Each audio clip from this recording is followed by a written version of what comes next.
Good day, I'm Theodore Henry, and this is your JIS News for Tuesday, December 15. Finance Minister Dr. Nigel Clark says prospects remain strong for a return to economic growth in Jamaica in short order. Dr. Clark says this is somewhat predicated on the availability of a COVID-19 vaccine for Jamaica and several of the countries that are among the island's main trading partners, including the United Kingdom, Canada, and the United States.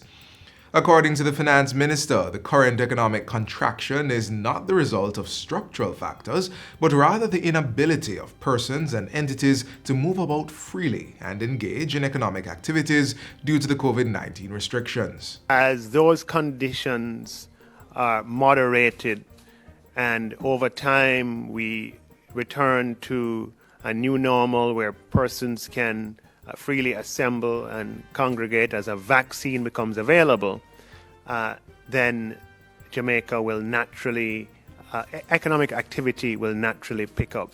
Minister Clark was speaking at an economic update media briefing recently. He explained that the services industry had borne the brunt of the impact, while other areas of commercial and economic activities had also been severely affected.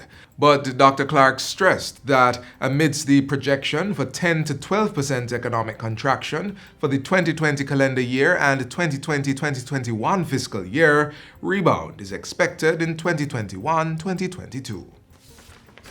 In the meantime, the finance minister is reporting that a number of key recommendations from the COVID-19 Economic Recovery Task Force are being implemented across government ministries.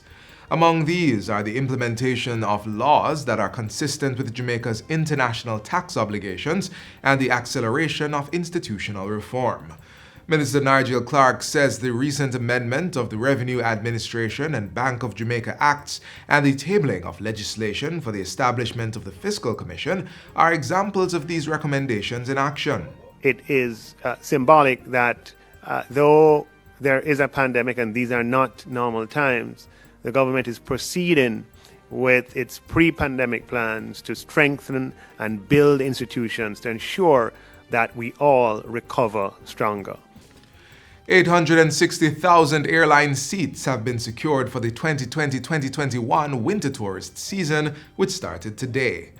Tourism Minister Edmund Bartlett says it is good news that a number of international airline partners have retained confidence in destination Jamaica despite the challenges brought on by the global COVID-19 pandemic.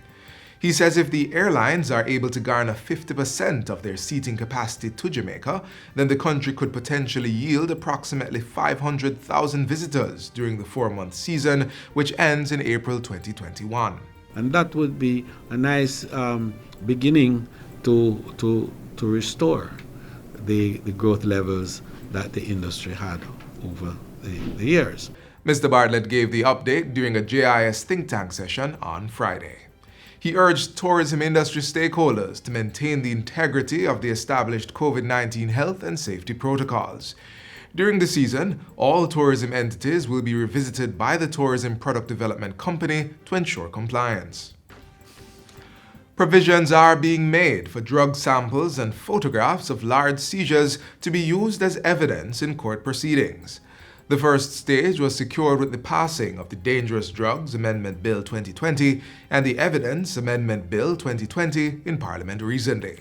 Justice Minister Delroy Chuck says the amendments will provide for secured storage of drugs seized as well as allowance for those drugs to be destroyed. The underlying principle of the practice directions, Madam Speaker, is that where drugs are seized in a criminal matter, the drugs are to be kept in proper custody and produced for trial. Where the drugs seized consists of packages, it is sufficient for evidentiary purposes for all packages to be photographed and samples taken for each by the government analyst and a representative sample from each package kept for evidentiary purposes. As it stands now, once an arrest is made, the police are required to secure and retain the total seizure for trial.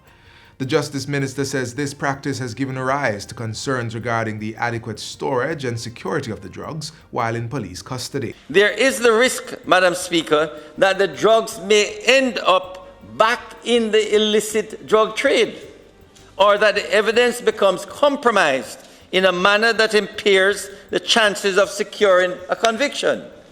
And finally, Education Minister Favour Williams is calling on companies and individuals who have been donating tablets and/or laptops to coordinate their activities with the National Education Trust.